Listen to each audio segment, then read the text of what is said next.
Di sepanjang malam kemarin, udara di perbatasan utara Israel terasa tebal seperti kaca yang siap retak. Dari arah Bukit Marjayun di Lebanon sampai pagar kawat di Metula, ketegangan sudah lama mengendap. Bulan Agustus ini, deretan insiden kecil meletup satu persatu patroli bersenjata, melintas garis biru, tanpa izin, tembakan peringatan yang bergema di lembah, dan kata-kata panas di podium politik. Banyak yang menyebut Israel ibarat anak kecil keras kepala, menolak belajar dari pengalaman, dan tetap mendorong bahu tetangga, seolah hukum internasional hanya sekadar dekorasi di ruang rapat. Di sisi lain, Lebanon berdiri dengan sabar, menahan napas, sementara dunia melihat seperti biasa, menonton tanpa berbuat. Jalanan di Tel Aviv, di Haifa, di Tiberias, terus berdenyut dengan kehidupan sehari-hari. Tetapi di balik itu, ada rasa tak aman yang merayap. Tak ada sidang darurat PBB, tak ada sanksi atau peringatan tegas. Malam kemarin menjadi saksi ketika diam dan kesembronoan berpadu, dan laut di kejauhan mulai berbisik tanda badai. Malam itu, ketika pantai utara Israel masih dipenuhi suara ombak biasa, dan cahaya lampu kota Naharia berkilau di kejauhan, sesuatu yang tak terduga datang dari arah Lebanon. Bertahun-tahun negeri itu dikenal sabar, menahan diri dalam diam, seolah percaya bahwa waktu dan diplomasi akan meredam ketegangan. Namun kemarin malam, diam itu pecah. Di tengah langit gelap dan udara yang menegang, Beirut akhirnya mengeluarkan kartu yang selama ini disembunyikan rapat. Sebuah senjata rahasia, buah riset panjang, yang diklaim hanya untuk mempertahankan tanah air, bila semua batas kesabaran dilampaui. Keputusan ini bukan sekadar militer, tetapi sinyal politik bahwa sebuah negara kecil pun berhak menentukan garis merahnya sendiri. Selama ini dunia melihat Lebanon sebagai pemain bertahan, tapi malam itu dunia dipaksa melihat sisi lain. Sebuah keberanian yang lahir dari rasa terpojok. Serangan ini bukan roket, bukan jet tempur. Bentuknya sunyi, bekerja di bawah bumi, dan memberi pesan. Cukup sudah.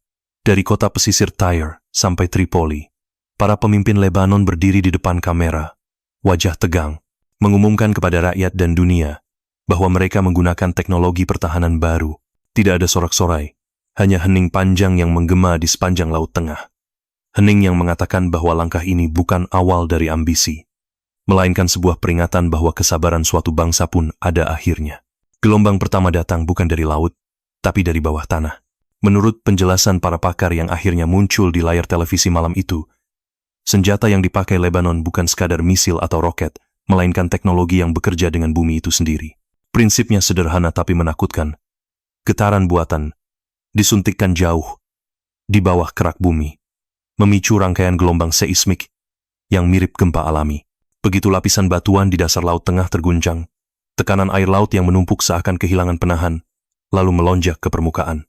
Dari pantai Tyre hingga Laut Haifa, getaran pertama terasa seperti gempa singkat, dan hanya beberapa menit kemudian, laut yang tenang berubah bentuk. Tsunami setinggi 25 meter itu tidak lahir dari amarah langit, tapi dari sebuah mekanisme senyap yang telah dirancang selama bertahun-tahun. Teknologi ini, kata para analis, merupakan hasil kerja panjang tim geologi dan teknik militer, dan dirancang untuk satu fungsi, menahan agar garis batas negara tidak diinjak-injak. Para peneliti sendiri menyebutnya alat pencegah, bukan alat perang, karena efeknya tidak mengincar langit hai bangunan, tapi menegur dengan bahasa bumi. Namun, malam itu, ketika dunia melihat ombak yang datang seperti dinding bergerak, semua teori menjadi kecil.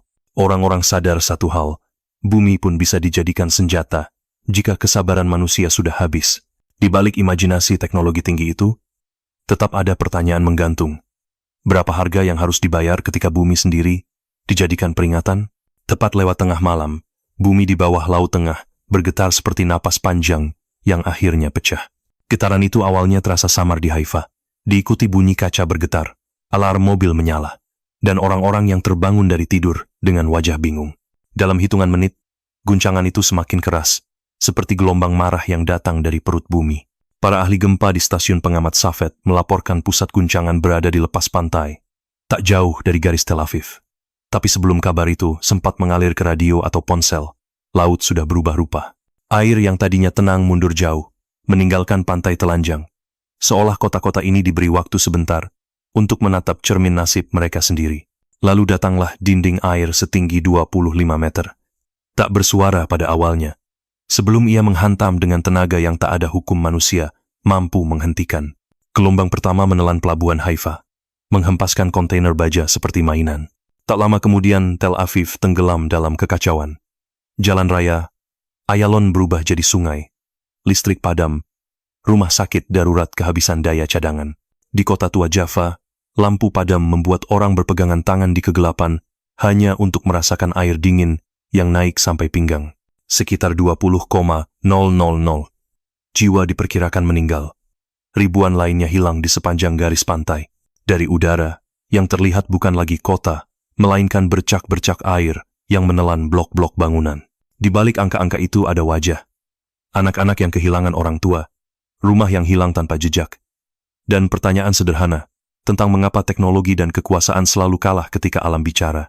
Malam itu, gempa dan tsunami tidak hanya meruntuhkan tembok beton, tetapi juga keyakinan bahwa manusia selalu berkuasa atas bumi yang diinjaknya. Ketika gelombang raksasa itu surut meninggalkan jejak kehancuran, yang tersisa di sepanjang garis pantai Israel hanyalah sunyi yang dipenuhi tangisan. Ribuan orang tidak sempat menyelamatkan diri. Sirin peringatan terlalu terlambat, dan di banyak tempat bahkan tidak terdengar sama sekali. Jalan-jalan yang biasanya ramai di Tel Aviv dan Haifa kini berubah menjadi labirin lumpur dan reruntuhan. Mobil-mobil tersangkut di atas atap rumah, kapal-kapal nelayan terhempas ke tengah kota. Bandara Ben Gurion lumpuh total, landasannya retak oleh guncangan dan banjir. Sementara pelabuhan Ashdod terkubur di bawah kontainer yang bertumpukan. Tim penyelamat lokal mencoba bergerak cepat, tetapi jalan raya putus, jembatan ambruk, dan jaringan listrik mati membuat semuanya seperti berjalan dalam gelap. Di Java, relawan menggali dengan tangan kosong, berusaha mendengar suara di balik dinding yang runtuh. Ambulans tidak bisa lewat, dan banyak korban hanya digotong dengan papan kayu. Upaya bantuan internasional mulai berdatangan dari Siprus, Yunani, bahkan Turki, tetapi pesawat bantuan tidak dapat mendarat. Kapal yang membawa logistik terpaksa menunggu di perairan karena pelabuhan tidak bisa diakses. Bantuan yang berhasil masuk harus dibagi dengan helikopter atau perahu kecil. Malam berikutnya, tenda-tenda darurat bertebaran di pinggir kota.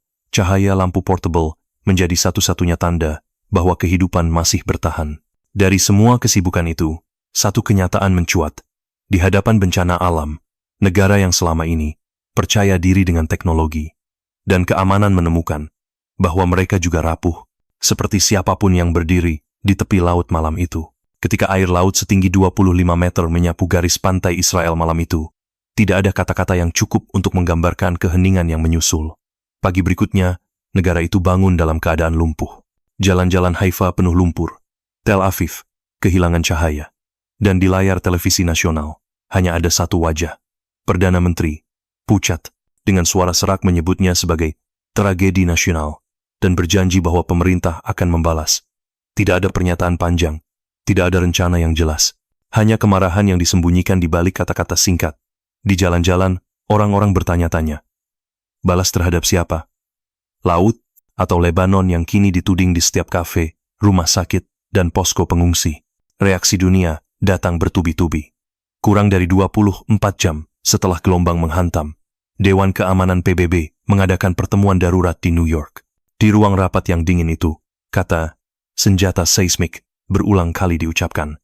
Para diplomat menuntut penyelidikan, apakah Lebanon benar-benar menggunakan teknologi yang selama ini hanya disebut-sebut dalam laporan intelijen.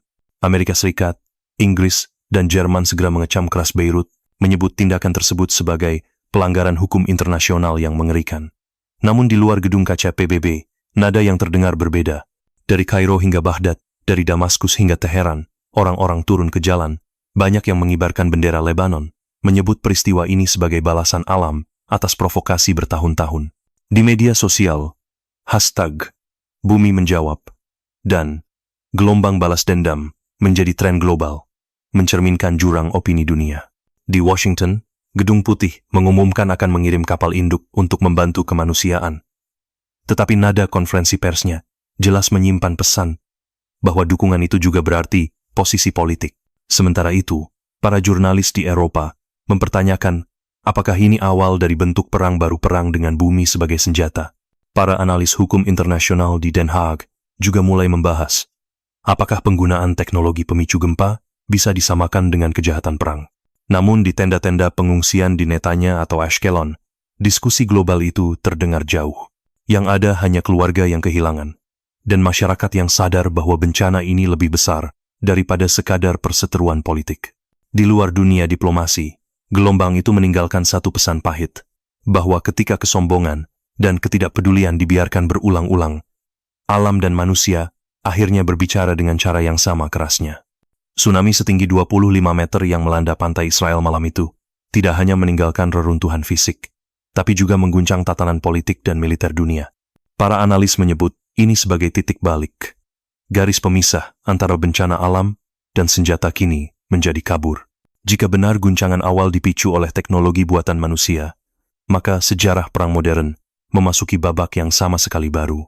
Di Tel Aviv, di Haifa, dan sampai ke Yerusalem, bukan hanya rumah dan jalan yang hancur rasa aman, yang selama ini dianggap tak tergoyahkan juga ikut runtuh. Infrastruktur pertahanan, yang dirancang untuk misil dan pesawat, tidak berguna ketika bumi sendiri yang bergerak. Kerugian ini tidak hanya soal ekonomi yang lumpuh, atau korban jiwa, tetapi juga trauma sosial yang meluas. Kepercayaan publik pada kemampuan negara untuk melindungi warganya diuji. Banyak pemimpin dunia yang resah, khawatir teknologi semacam ini akan memicu perlombaan baru.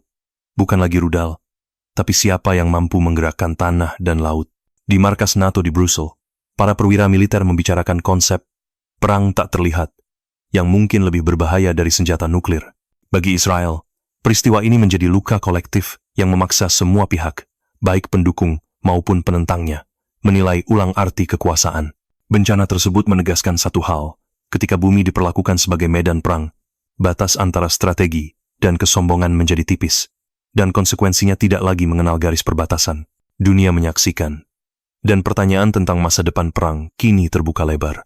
Ketika matahari pagi menyinari puing-puing yang ditinggalkan tsunami 25 meter, Israel tidak hanya berhadapan dengan kota yang porak-poranda, tapi juga pertanyaan besar tentang masa depannya. Lebih dari 20,000 nyawa hilang, ribuan keluarga kehilangan segalanya. Dari pantai Haifa hingga lorong-lorong Tel Aviv, kesedihan bercampur dengan kebingungan. Apakah jawaban untuk luka ini adalah balas dendam, ataukah diplomasi yang membuka jalan baru? Dunia kini menatap dengan rasa waspada. Para pakar hukum internasional, ilmuwan, dan politisi mulai berbicara tentang era baru di mana peperangan tidak lagi terbatas di langit atau di darat, melainkan menembus ke perut bumi dan samudera. Pertanyaannya, apakah kemanusiaan siap belajar dari bencana ini, atau hanya menambah satu babak lagi dalam siklus lama permusuhan?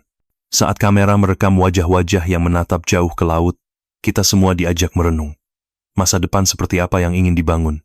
Bagikan pendapatmu di kolom komentar. Simpan video ini, dan bagikan agar diskusi ini tidak berhenti di sini. Karena apa yang terjadi malam itu, bukan hanya tragedi Israel, tapi peringatan bagi seluruh umat manusia.